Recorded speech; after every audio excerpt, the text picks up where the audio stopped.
আমরা এমন একটা রাষ্ট্র তৈরি করব যেখানে ধর্মে কোনো বিভেদ থাকবে না।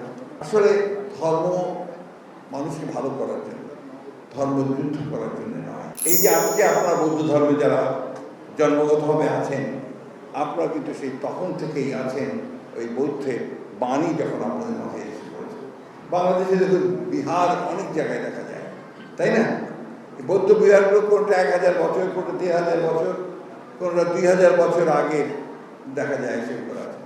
অর্থাৎ এখানে বৌদ্ধ ধর্মের যে প্রচার হয়েছে অনেক আগে, এবং সাধারণ মানুষ, শিক্ষিত মানুষ, তারাও কিন্তু আপনার সেই ওই সময়কার তারা সেই বৌদ্ধ ধর্ম প্রচার করেছে। ধর্ম আসলে মানুষকে ভালো করার জন্য, মানুষের ভালোর জন্য, কল্যাণের জন্য। প্রত্যেকটি ধর্ম মানুষের কল্যাণ চায়, এবং যখন ধর্মগুলো এসেছে পৃথিবীতে, সব ধর্মে কিন্তু আপনার মানুষের কল্যাণের জন্য এসেছে।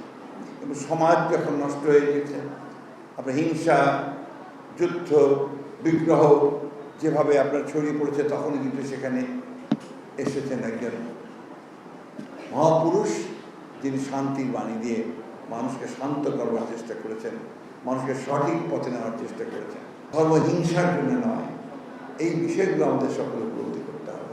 আমি সুকোমল দাদাকে যত দেখি তত আমি বিস্মিত হই। একটা মানুষ সারাক্ষণ জ্ঞানের চর্চা, জ্ঞানের কথা, মানুষের কল্যাণের কথা, তাকে যদি কেউ কোনো বিদ্রোহ করে উনি কিচ্ছু মনে করেন না। এই ধরনের মানুষ পাওয়া যায় না। আমি এই জন্য আপনাদের ধর্ম শুধু না, আপনাদের মানুষগুলোকে আমি খুব সম্মান করি, শ্রদ্ধা করি, ভালোবাসি।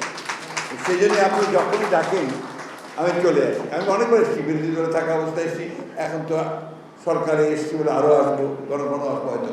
যে আমরা এমন একটা রাষ্ট্র তৈরি করব যেখানে ধর্মে কোনো বিভেদ থাকবে না, সব সম্প্রদায়ের মানুষ একসাথে থাকবে, এবং সেটা হবে একটাই পরিচয়, বাংলাদেশ।